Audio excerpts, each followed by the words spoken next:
ಮಹಾಕುಂಭ ಮೇಳಕ್ಕೆ ಆಗಮಿಸ್ತಾ ಇರುವಂತಹ ಜನರ ದಂಡನ್ನ ನೋಡಿದ್ರೆ ಎಂಥವರಿಗೂ ಕೂಡ ಮೈ ರೋಮಾಂಚನ ಆಗುತ್ತೆ.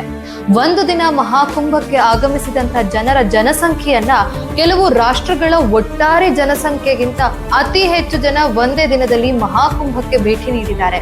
ಶ್ರೀಲಂಕಾ, ಆಸ್ಟ್ರೇಲಿಯಾ, ನ್ಯೂಜಿಲೆಂಡ್, ಸ್ವಿಟ್ಜರ್ಲೆಂಡ್ ಇಂತಹ ಅನೇಕ ರಾಷ್ಟ್ರಗಳ ಒಟ್ಟಾರೆ ಜನಸಂಖ್ಯೆಗಿಂತ ಒಂದು ದಿನ ಮಹಾಕುಂಭಕ್ಕೆ ಆಗಮಿಸಿದಂತಹ ಜನರ ಜನಸಂಖ್ಯೆಯೇ ಜಾಸ್ತಿ.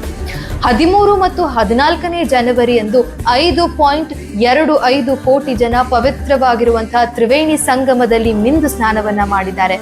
ಇನ್ನು 29ನೇ ತಾರೀಕು ಅಮಾವಾಸ್ಯೆ ಇರೋದ್ರಿಂದ ಅವತ್ತಿನ ದಿನ 8ರಿಂದ 10 ಕೋಟಿ ಜನ ಒಂದೇ ದಿನದಲ್ಲಿ ತ್ರಿವೇಣಿ ಸಂಗಮದಲ್ಲಿ ಮಿಂದು ಸ್ನಾನ ಮಾಡುವಂತಹ ನಿರೀಕ್ಷೆಯನ್ನ ಯುಪಿ ಸರ್ಕಾರ ವರದಿಯನ್ನ ನೀಡಿದೆ.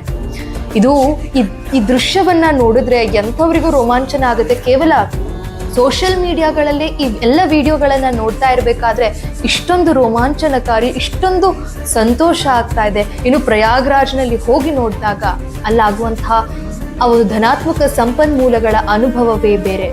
ಅಲ್ಲಿ ಹೋಗೋದಕ್ಕೆ ಪುಣ್ಯ ಮಾಡಿರ್ಬೇಕು ಅಂತಾರೆ. ಆ ಪುಣ್ಯದ ಬುತ್ತಿ ನಮ್ಮೆಲ್ಲರಲ್ಲಿ ಇತ್ತು ಅಂದ್ರೆ ಆ ಮಹಾದೇವ ಖಂಡಿತವಾಗ್ಲೂ ನಮ್ಮನ್ನ ಕರೆಸ್ಕೊಳ್ತಾನೆ.